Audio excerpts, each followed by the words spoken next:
নবীজির মেয়ে কয়জন? 4 জন। মনে রাখেন, একটু কথাগুলো মন দিয়ে শুনেন। জয়নব, রুকাইয়া, উম্মে কুলসুম। জয়নব, রুকাইয়া, উম্মে কুলসুম, ফাতেমা। এবার দেখেন, এই উম্মে কুলসুমের কোনো সন্তান নাই। কেউ বলে আছে, কেউ বলে নাই, বেশিরভাগ বলছে নাই। এই উম্মে কুলসুমের সন্তান নাই। বাকি রইল কয় মেয়ে নবীর? জয়নবের 2 সন্তান। একজনের নাম, এই জয়নবের 2 সন্তান, একজনের নাম আলী, আরেকজনের নাম উমামা। ছেলে একজন নাম আলী, মেয়ে একজন নাম উমামা। জয়নবের 2 সন্তান, একজনের নাম আলী, আরেকজনের নাম উমামা। আলী নামে ছেলেটা ছোটবেলায় মারা গেছে।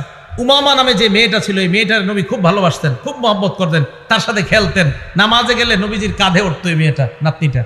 আর দেখেন কত মহব্বতের একজন নাতনি, যার নামও আপনারা জানেন না, অথচ আপনারা লাফান খালি 2 জন নিয়ে। তাহলে নবীজির 2 জন নাতি, একজন নাতি আরেকজন নাতনি পাইলাম। জয়নবের ঘরে 2 জন পেয়ে গেলাম, এক ছেলে এক মেয়ে। এবার আসেন রুকাইয়া। এই রুকাইয়ার ঘরে একজন ছেলে, নাম আব্দুল্লাহ। বলেন কি নাম? তাহলে মোট কয়জন হলো? 3 জন।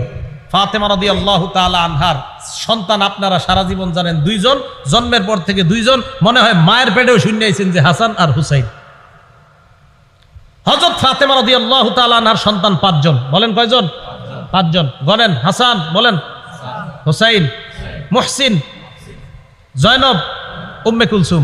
হ্যাঁ, ওই 2 বোনের নামে নাম রাখছে, নিজেদের 2 মেয়ের নাম। হযরত ফাতেমা তার 2 বোনের নামে নিজের মেয়ের নাম রাখছে। তাহলে হযরত ফাতেমার 5 জন সন্তান, হাসান, হুসাইন, মুহসিন, জয়নব, উম্মে কুলসুম। জয়নবের 2 সন্তান, ওই নবীজির মেয়ে জয়নব, একজন ছেলে একজন মেয়ে, 7 জন। রুকাইয়ার 1 সন্তান, এই হলো মোট 8 জন। 5 জন নাতি, 3 জন নাতনি।